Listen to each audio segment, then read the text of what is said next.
I don't like anything! Mom and Dad suck! I wanna go. Well, there's no doubt about it. Our daughter is a twat. Tired of not being able to keep your child under control? This is what the morning after pill is for, you know. Well, fear not, for we have the perfect solution. Try 80s movies. The 80s were a time when all children's media wanted to do was scare the shit out of you. And now you can bring their horrendous horrors to your home. Hey honey, wanna see cute little mousies in The Secret of Nim? My husband's dead, and my child is dying. Everything is trying to kill me, and my family's drowning to death. Ah! Think your kid's upset? Wait until she sees a decapitated woman chasing a little girl in Return to Oz.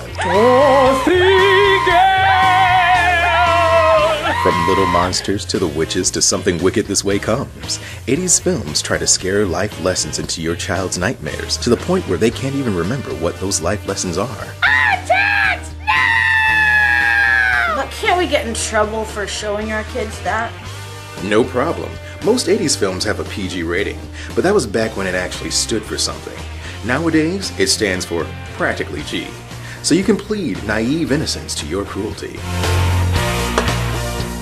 When I killed your brother, I talked just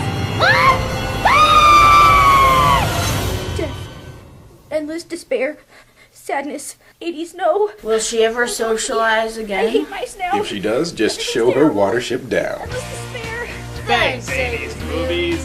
What made me a stronger human being will scar my kids for life. It burns.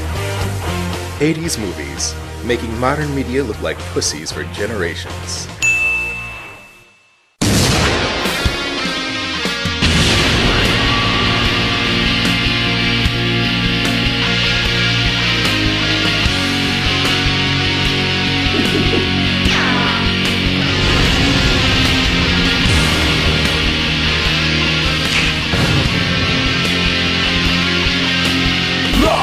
Done.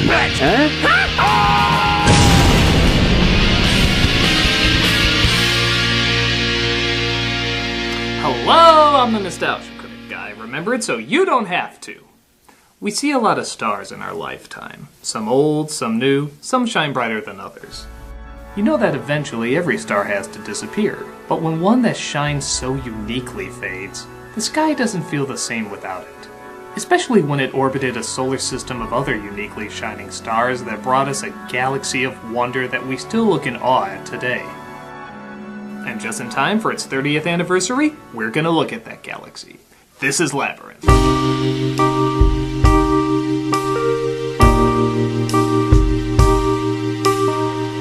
This is a film that's certainly been no stranger in the past, yet Labyrinth has never been given a full Nostalgia Critic review. On the one hand, you can see why. It's a good movie. Directed by Jim Henson, written by Terry Jones, produced by George Lucas, and with songs by the film's antagonist, the late David Bowie. But on the other hand, it's such a strange and out there flick that it's impossible not to shake your head and laugh at the surreal drug overdose that you're experiencing. It deserves to be talked about, and that's exactly what we're gonna do. So experience the wonder and of one of the strangest films to ever come out of the 80s. Let's take a look at Labyrinth.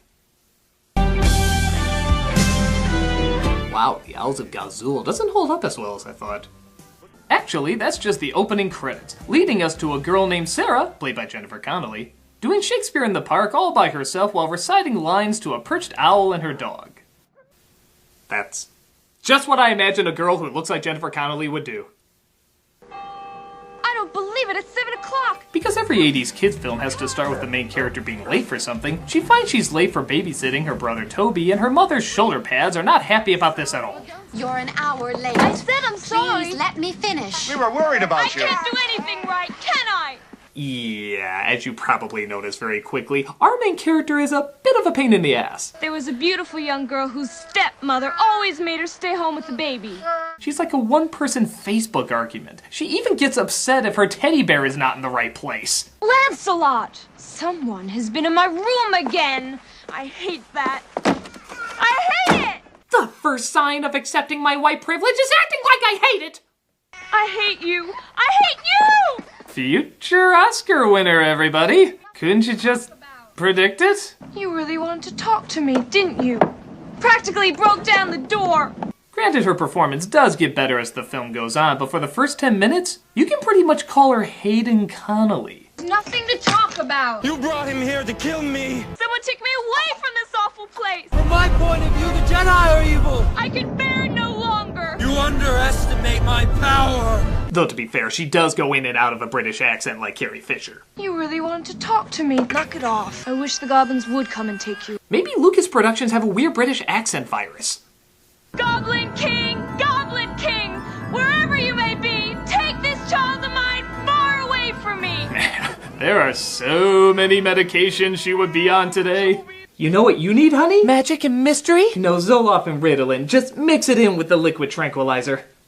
Oh, Toby, stop it! Is my lullaby not working? No, I mustn't. I mustn't say. So she offers up her baby brother to the Goblin King. Again, as most teenagers do.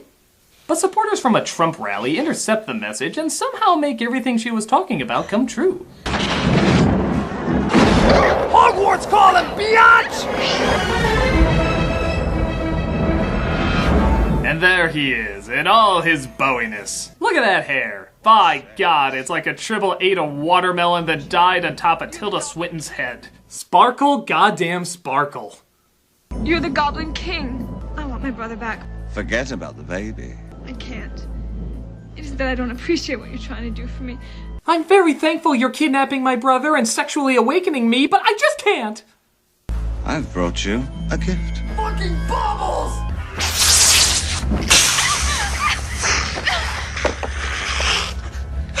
Jesus, I don't think I like this new version of Mary Poppins. He's there, in my castle. Do you still want to look for him? Is that the castle beyond the Goblin City? No, that's a painting. That's a model. And that's a very poor blue screen effect. But what do you care? I'm David Bowie. You have 13 hours in which to solve the labyrinth before your baby brother becomes one of us forever. So Sarah is pretty accepting of the whole goblins being real and one of them looking like a male Cruella de Vil as she begins her journey through the mysterious and whimsical labyrinth. A world of magic, as you can see. Oh, excuse me. This creature's name is Hoggle, who spends most of his time finding beautiful fairies and gassing them. God, I love 80s films.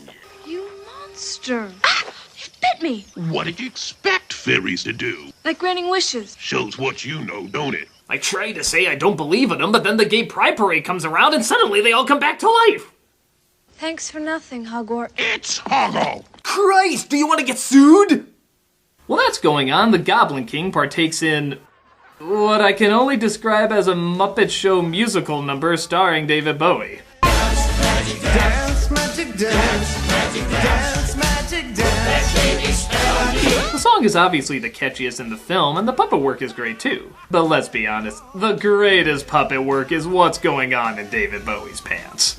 The jokes made from us about the ferret he was so kind enough to give a home between his legs are too many to count. In my opinion, I have already worked overtime for it. So, because of this, I am refusing to do my top 10 David Bowie dick jokes for this review. It has to be top 15.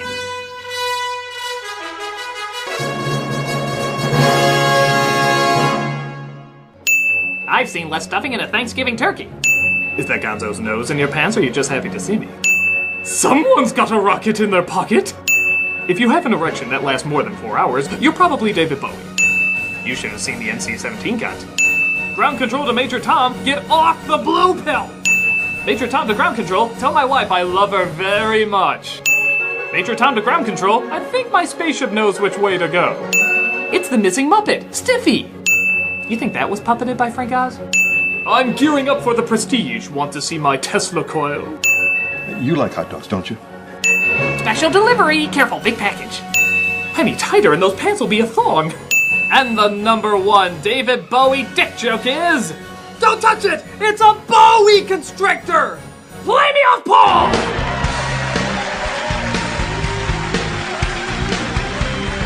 Sarah comes across the old riddle of one path that leads onward and another that leads to certain death, with one guard who always tells the truth and one who always lies. One of us always tells the truth, and one of us always lies.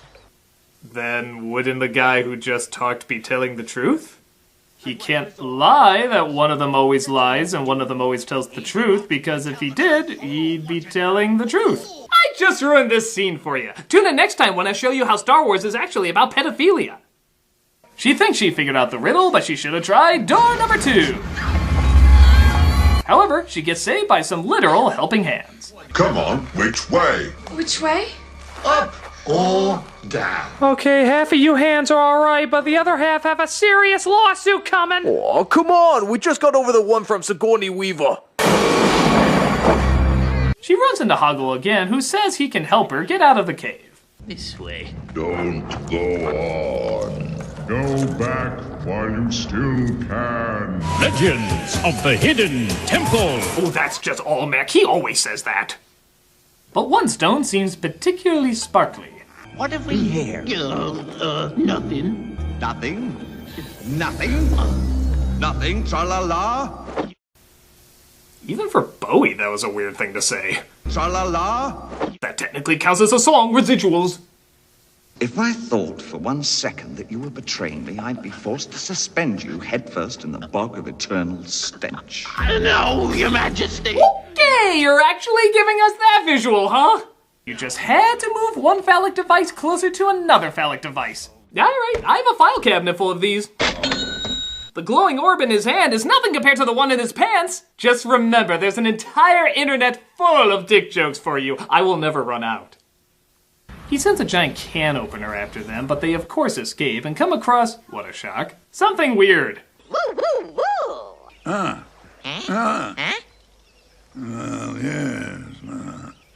Okay? Okay. All right. Alright. What? Sorry. All in favor of fast forwarding this part? Thank you! Sarah comes across some sort of creature being tortured by little goblins. Though she feels she shouldn't get involved in Muppet politics, she still decides to save him. That's right, Ludo. I'm Sarah. Sarah. I think this is the Balrog's slower cousin, Hairclog. While that's going on, we rather pointlessly cut back to David Bowie, just still being David Bowie. So, is this all we do? I kind of figured there'd be a lot more goblining. Quiet or he'll whip his Ziggy Stardust out again. This edit seems particularly strange, seeing how he just appears in the next scene anyway. But you know what? They had David Bowie. They're gonna use him as much as they want. Wouldn't you? Give her this. So he gives Hoggle a poisoned fruit to give to Sarah after making fun of the fact that she could never find someone as ugly as him likable. You don't think a young girl could ever like a repulsive little scab like you? Hey, come on. We can't all look like Skibbleshanks from Cats. You'll give her that, Hoggle, or I'll tip you straight into the bog of eternal stench before you can blink. If she ever kisses you, I'll turn you into a prince. Prince of the land of stench. Really riding that stench angle. I think it's going to be the catchphrase of the movie. Tra-la-la. So Sarah, while wandering through the forest, seems to come across... Oh, that's unfortunate. That's unfortunate. You know, there's a reason most of Henson's effects were practical and didn't involve blue screen, because all of that, that's the exact reason why. Your chin is dragging on the ground. And the funny thing is, this scene ties into nothing. I mean, literally, nothing. Even the song is the most forgettable in the film. You could cut it and not a thing would be affected in the story. You know the editor must have been like, Mr. Henson, we have to cut this scene. oh, but we worked so hard on it. It's entirely pointless. But at least we showed we could do it. No, you didn't. I'm waiting any minute for Tim Curry to fly in and sing a song. Bill, could you do it for Kermit? Oh, God, don't do this. You can't say no to me, Bill. I can't say no to Kermit. Bill, I would really like this scene to stay in the movie, Bill. Pretty please. Okay, for you, Kermit. Yay! Now, let's all sing the alphabet song. A, B, C, D, E, F, Cookie Monster. I've had to put up with that bullshit for years! It's G! Cookie Monster isn't even a letter! It's a man! It's a freaking man with a sock on his head! G. Yay! Don't ever touch me, Bill. Sorry. That was Rizzo the Rat's mistake. Oh.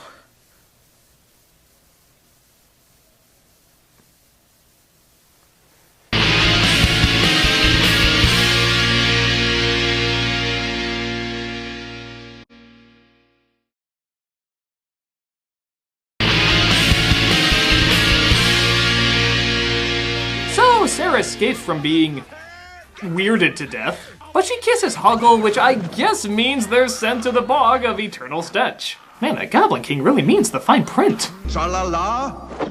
They come across a fox named Didymus who... yeah, not a fan. But he does help them get across the bridge.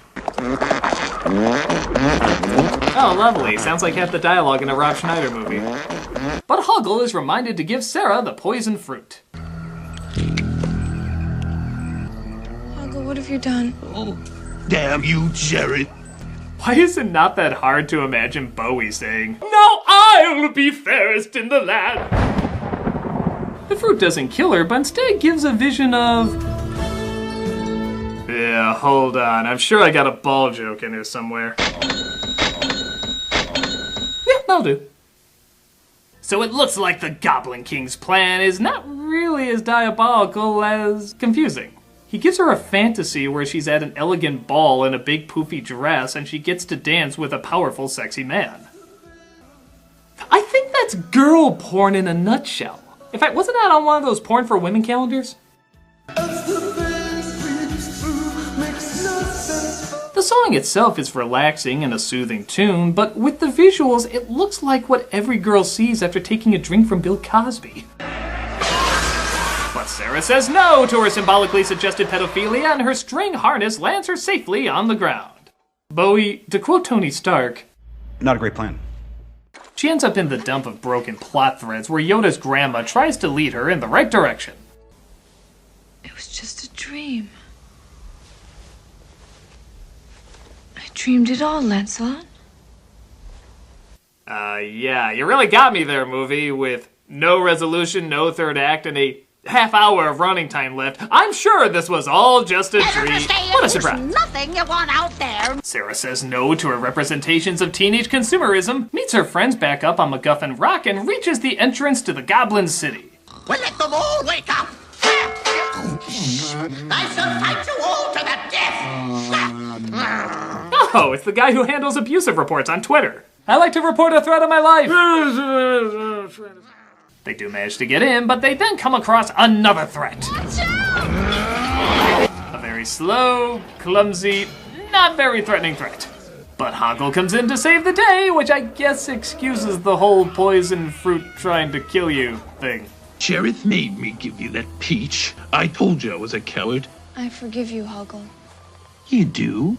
You didn't mind that I poisoned you? Hey, you got me a dance with David Bowie. We're square. They go inside and come across even more phallic imagery, but Jared is tired of being patient, and definitely not tired of the phallic imagery, so he does what he should have done pretty much from the very beginning. Send out a bunch of guards after her. But it's okay, because Hodor's pubic hair growls, which summons a bunch of rocks after them. Not since the Ewoks destroyed the Empire has an army been so embarrassingly taken down. Curses, I forgot they had rocks. So they get inside the castle, but Sarah insists that she needs to go in alone. I have to face him alone. But why? Yes. Because that's the way it's done. Well, if that is the way it is done, then that is the way you must do it. Onward to your cliché. Remember us in the nonsensical reunion at the end. So Sarah plays Where's Waldo MC Escher edition as Bowie proves what we've known all along. That he's actually a hologram. I knew it. No man that awesome could exist. The funny thing is, even though he sings a cool song and partakes in some really pretty damn amazing effects, he looks sad throughout the majority of it. For such a shaky motivation, he becomes so suddenly emotional.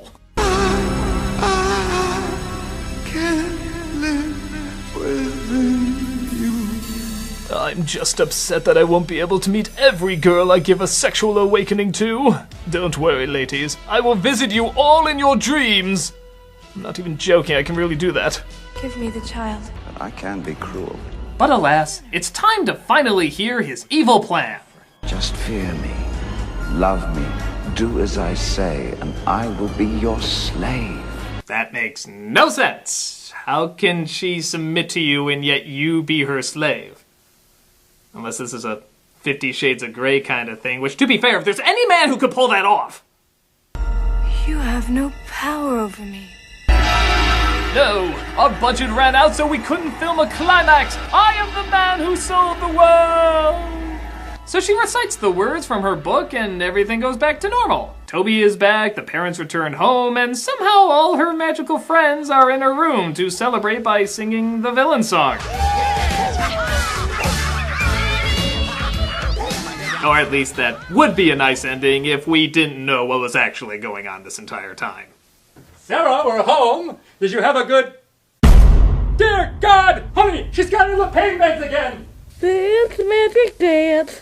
Well, okay, it doesn't make as much sense as Sarah reading a book that comes to life because she doesn't want to babysit her brother, resulting in her fantasizing about David Bowie's Space Oddity and reciting the words from the book makes it all go away. Actually, it does. A lot. While the story doesn't always make sense, and it does have trouble staying focused, Labyrinth is an obvious excuse just to play with amazing visuals and cool ideas. However, on top of that, there really is a lot of charm to it. The characters are simple, but likable. The imagination is beyond inspiring, and of course, David Bowie steals the show in every frame he's in. He just embodies the mystery, strangeness, and all-around coolness of who he was in this performance. It's great to see so much effort from so many talented people come together to give us something not perfect, but passionate and full of wonder. Sure, it can be weird and awkward at times, but its technology is spectacular, its simple storytelling endearing, and its ability to suck us into another world, whether through bizarre visuals or bizarre performances, is friggin' awesome. Check it out and get your magic dance on once more. I'm the Nostalgia Critic, and wild is the wind, baby.